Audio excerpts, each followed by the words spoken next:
Hey there, pirates! Welcome aboard the Anime No Mi channel. All the great pirate captains have a formidable pirate at their side who serves as their right-hand man. However, with the Straw Hats, this was different. No one immediately assumed the title in front of the rest of the crew, at least not at the beginning. The true right-hand man was revealed, and we'll discuss how this happened and much more in today's video. So, at the start of the video, leave a like and subscribe to the channel if you're new here. Also, comment on which pirate you would like to see as the second in command of your pirate crew. I also hope I can help you achieve your dream of learning to draw your favorite anime and manga characters, doing whatever you want in the way you imagined, something that becomes easy when you have access to the incredible course, Anime Express, by teacher Noah Williams, which costs less than $1 a day. So check the link in the description to learn in just a few weeks. Now, let's get to the video.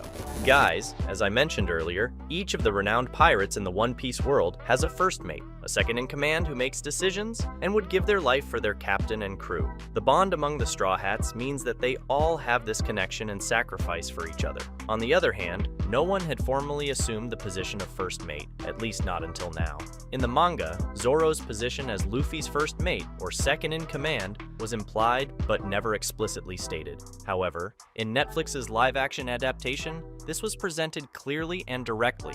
We know that since the beginning of the Straw Hats' journey, Zoro has been a loyal and powerful ally to Luffy. His loyalty, strength, and swordsmanship have made him one of the most valuable members of the crew. In the manga, this loyalty and importance are evident through his actions and words, but Zoro's role as the second in command was never explicitly affirmed. However, the Netflix live-action adaptation allowed Oda to address something he left open but wanted to be clarified early in the story. Along with the series creators, they made it clear that Zoro is Luffy's right-hand man. This was done to avoid any doubts about the crew's hierarchy, showing Zoro as Luffy's primary ally and support in their adventures. This helps to solidify Zoro's strength and importance in Luffy's journey, emphasizing his crucial role in battles and important decisions. Not only that, but the initial reaction of the crew to this was not an issue. After all, in the series, it was Nami who mentioned Zoro as the first mate, while he had already acted as such in front of everyone.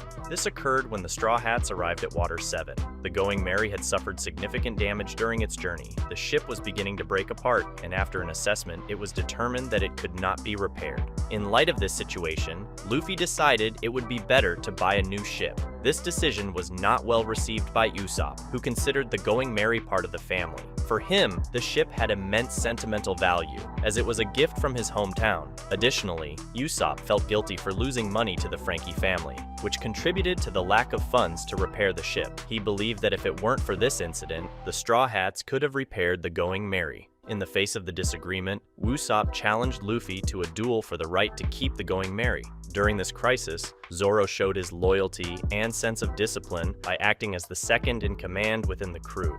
He stated that Luffy needed to fight Usopp and expel him from the crew for his disrespect. Zoro believed that a captain who is not respected by their crew cannot lead them properly.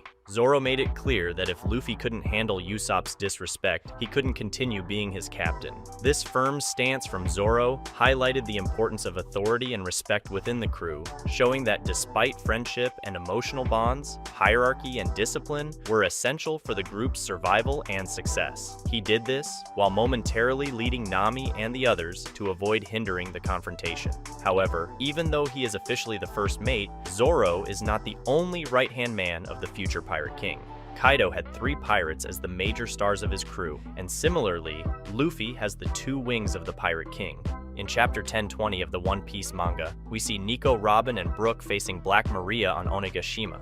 During this intense battle, Black Maria uses illusion techniques and tries to shake Robin and Brook's morale by mocking Sanji for asking for help in the middle of the fight. Robin, however, remains unfazed and responds firmly, emphasizing Sanji's importance. You don't need to know why Sanji called me, after all. He is more than worthy of being the wings of the Pirate King. This statement sparked many discussions among fans, especially regarding the meaning of Sanji being the wings of the Pirate King. The user Sandman, who is Japanese, provided an analysis to clarify what Robin really meant. He explained that the Japanese term ryoyoku is used to describe 2 crucial people, never just one. Therefore, Robin was referring not only to Sanji, but also to another person. Sandman reminded us that Eiichiro Oda, the creator of One Piece, had previously used this term in the SBS of Volume 73 to refer to Zoro and Sanji as the two wings of Luffy. This indicates that both are equally important to Luffy and play crucial roles in his journey to become the Pirate King. This highlights that Robin was referring to Sanji and Zoro as the two wings supporting Luffy in his journey. Even Sanji would accept the fact that Zoro is the Straw Hat's first mate, not only because Zoro has been by Luffy's side for longer, but also due to exemplary actions, such as his heroic behavior in the face of Kuma's powers.